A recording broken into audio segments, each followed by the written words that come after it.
전도할 때나 형제 자매님들을 섬길 때 저의 실수로 인해 오히려 성경과 교제에 대하여 부정적인 생각을 갖게 될까 봐 정말 매사에 말을 조심하려고 노력을 합니다.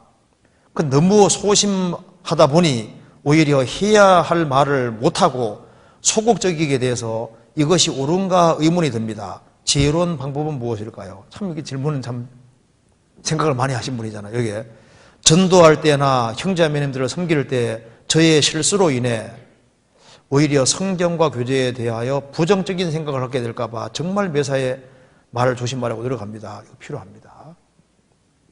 구원받고 난 이후에는 하여튼 조심하는 게 잘하는 거예요. 생을 살면서 매번 조심하는 것이 이게 잘하는 마음입니다. 이런 마음을 가지고 사는 게 정말 필요한 거예요. 성경에서 봅시다. 고린도후서 11장. 고린도후서 11장 9절.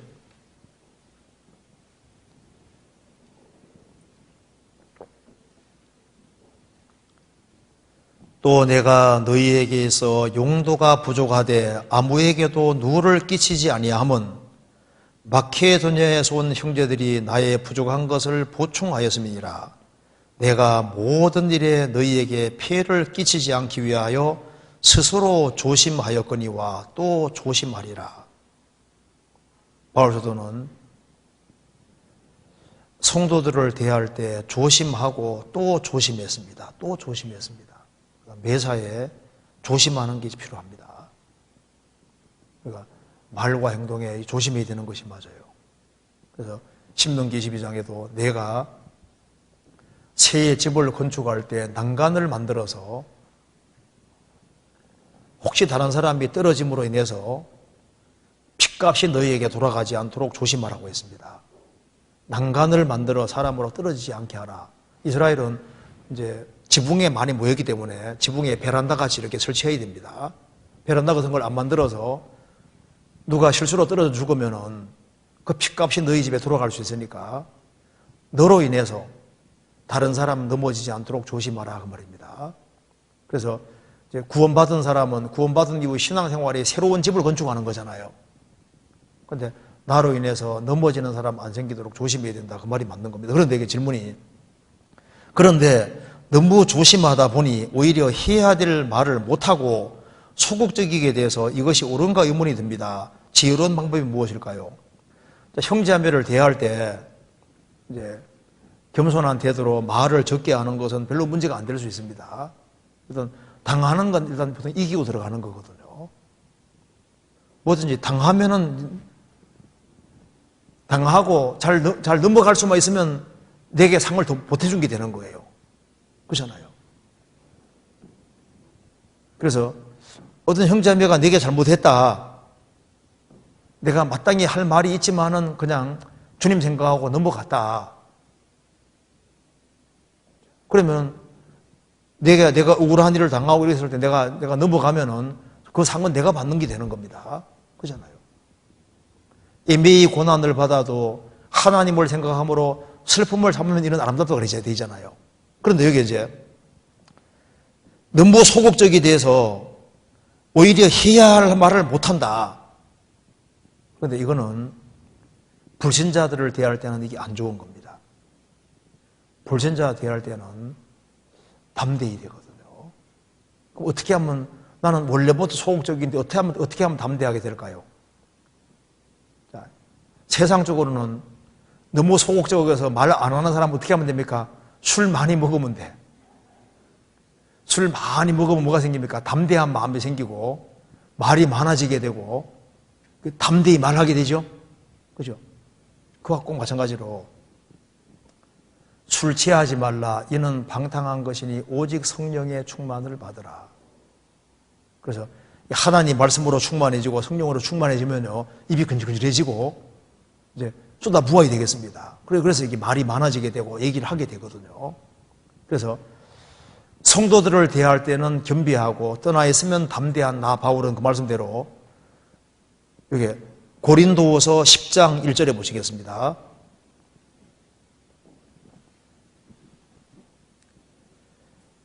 너희를 대하여 대면하면 겸비하고 떠나 있으면 담대한 나 바울 사도는 형제자매들을 속에서는 정말 마음을 낮추고 항상 조심했습니다.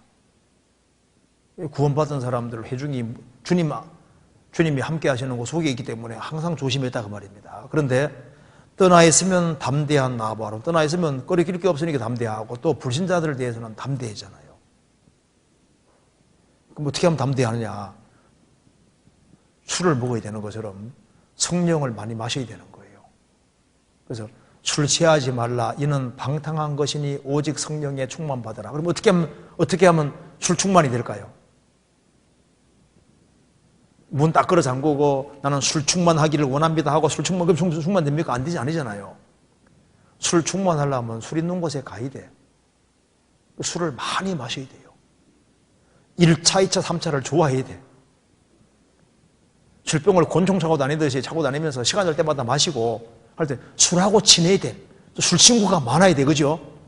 그러면 충만해져서 이제 말이 나오게 되잖아요. 그처럼 성령 충만하려면 성령이 계신 곳에 가야 되는. 성령이 어디 계세요?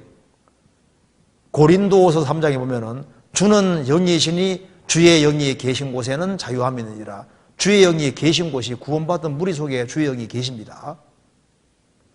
그래서 출애굽한 이스라엘 백성들 속에 40년 광야 생활 속에 반석에서 물이 나온 것처럼 신약시대 교회 안에도 강이 흐르고 있는 거예요. 성령의 강처럼 흐르고 있는 겁니다. 그래서 구원받은 무리 가운데 참여를 하고 말씀을 충분히 듣고 교제하는 시간을 충분히 갖고 1차, 2차, 3차 좋아하는 것처럼 모이는 걸 좋아하고 그래봐요. 성격이 바뀐다니까요. 제가 소심한 거로 말하면 저만큼 소심한 사람 별로 없을 거예요. 제가요, 저에게 죄송합니다. 제가 고등학교 때 눈이 안 좋았잖아요. 중학교 때 눈이 좋았는데 고등학교 때 가서는 이제 1학년 2학기 때부터 눈이 안 좋아지는 거예요. 그래서 기도하니까 뒷자리에 앉았잖아요. 그러니까 안경 쓰면 이게 며칠을 못 가는 거예요.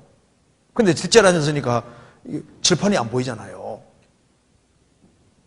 그러니까 막 이렇게 하고 저렇게 하고 이게 잘 안 보이니까 아이고 좀 앞자리에 앉게 해달라는 말을 해야 되는데 제가 1학년 때도 못했죠. 2학년 때도 3년 동안 못했거든요. 그러니까 속으로 끙끙 싸매면서 학교 갈 때마다 아이고 앞자리에 앉게 해달라면 좋겠는데 그 말을 3년 동안 못했습니다. 그러니까 남에게 아쉬운 소리 뭐 이런 것은요 원래 저하고 전혀 이 관계가 제 성품하고 전혀 안 맞아요. 제가 반장할 때도 제가 앞에 나가서 말 못하거든요. 그러니까 친구한테 네가 해 해가지고 반장 대리 하나 세워가지고 다 얘기하게 하고 그랬었거든요. 고등학교 될 때도 반장을 시키더라고. 하기 싫은데. 근데 이게 앞에 나가는 게 쑥스럽고 그거 하니까요. 설교하는 것도 저도 기적이에요, 기적. 이게 뭐냐, 그러니까 근데 교회 안에 있으니까 성격이 바뀌더라니까요.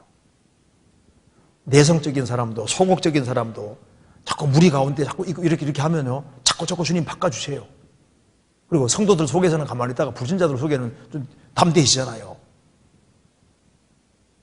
그래서 이걸 무리 가운데 있고 그래서 자기도 모르게 이제 성령 역사해 주시면은 자꾸 바뀌어지게 되는 거예요. 그래서 내성적인 사람도 약간 외향성이 바뀌어집니다. 진짜요. 그래서 여기에 너무 소극적인 건 이거 불신자에게는 안 좋은 거예요. 입만 떼면 혹시 전도 들을지도 모르거든요. 근데 그거 떼는 것도 이거 쉬운 게 아닙니다.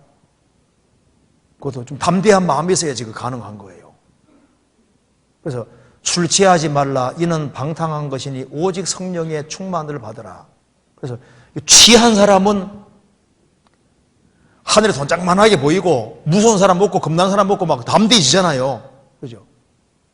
그러니까 예수님 제자들이 막 전도할 때 유대인들 종교가들을 무서운 종교 앞에서 담대하게 한 이유가 그게 이제 충만해서 사실 그런 거예요.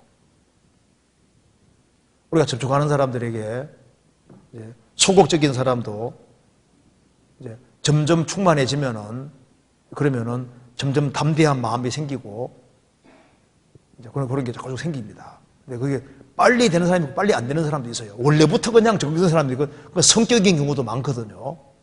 근데 성격은 원래 소심한데 주님으로 말미암아 충만하게 돼서 이제 이렇게 그런 사람도 있는 거예요. 근데 일단 담대한 건 필요합니다. 적극적인 건 정말 필요한 거예요.